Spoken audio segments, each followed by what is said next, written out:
Այսպիսով, ինչ անել, ինչ եմ ես առաջարկում, այն նախնական քայլերը գոնե, որոնցով կարելի է քիչ թե շատ նախնական այս միջոցառումներ կիրառել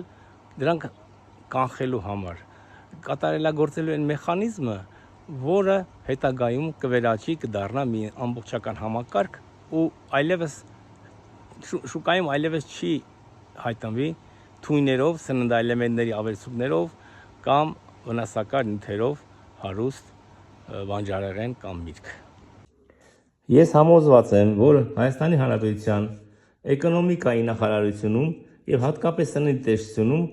կան շատ ինտելեկտուալ ու այս հարցերի մասին եւս մտահոգ մարդիկ, ու նրանք կարող են գոնե հիմա ուղղումներ մտցնել կիրառվող քաղաքականության մեջ։ Առաջինը, պետության կողմից պետք է ստեղծվի մեխանիզմ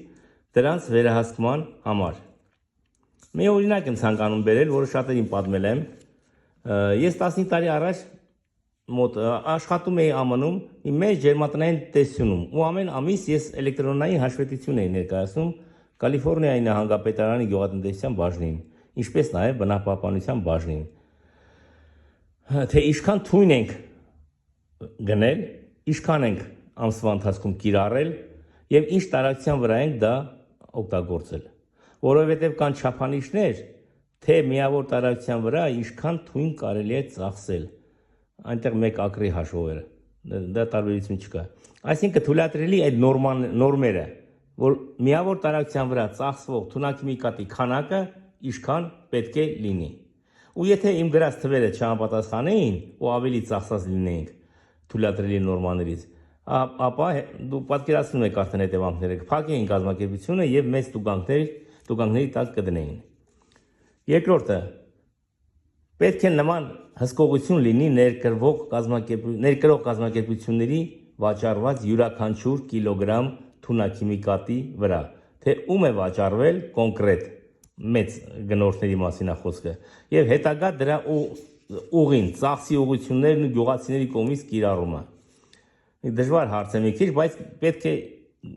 ընթացքի մեջ դնել։ Գոնե սկսել դա անել։ Երրորդը, շուկաներում պետք է ստեղծվեն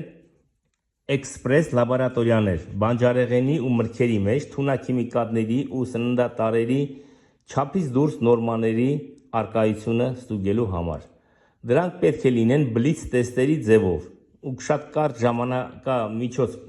պահանջվի այդ տեստերը իրականացնելու համար եւ չհամապատասխանած մթերքը խոտանվի ու ոչնչացվի։ Եթե մի քանի անգամ դա կիրառվի, արտադրողը կսկսի մտածել դրա մասին ու այլևս չի անի նման բան։ Ստուգումները պետք է վերաբերեն ոչ միայն թունաքիմիկատների ստուգմանը, այլ նաև սննդատարերի ավելցուկային քանակների ստուգումներին մթերքների մեջ։ Գյուղացիները երբեմն ավելի շատ պարարտանյութեր են տալիս բույսերի մշակության ժամանակ, եւ այդ պատճառով առանձնահատուկ նորից նշում եմ նաև պարարտանյութերի մեջ գտնվող սննդատարերի ավելցուկային քանակների մասին։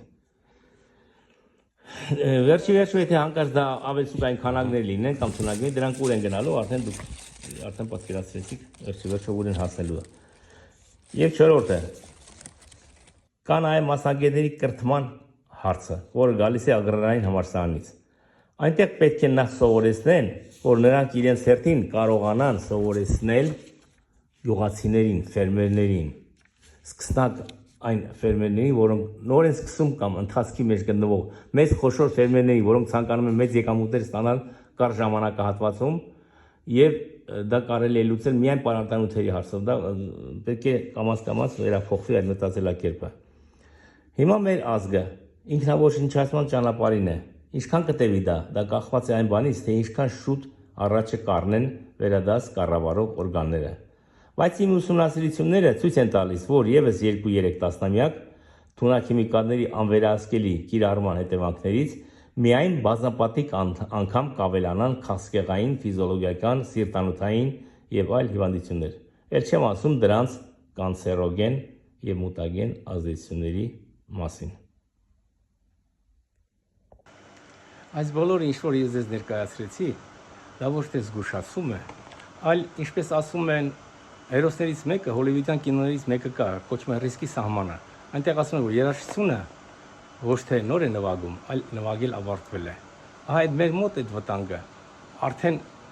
հնձում է բազմաթիվ մարդկանց։ Հարցրեք օնկոլոգիական հիվանդանոցներում, օնկոլոգիայի ինչքան է շատացել օնկոլոգիայով հիվանդների քանակը, ֆիզիոլոգիական ֆիզիոթերապևտիկ այս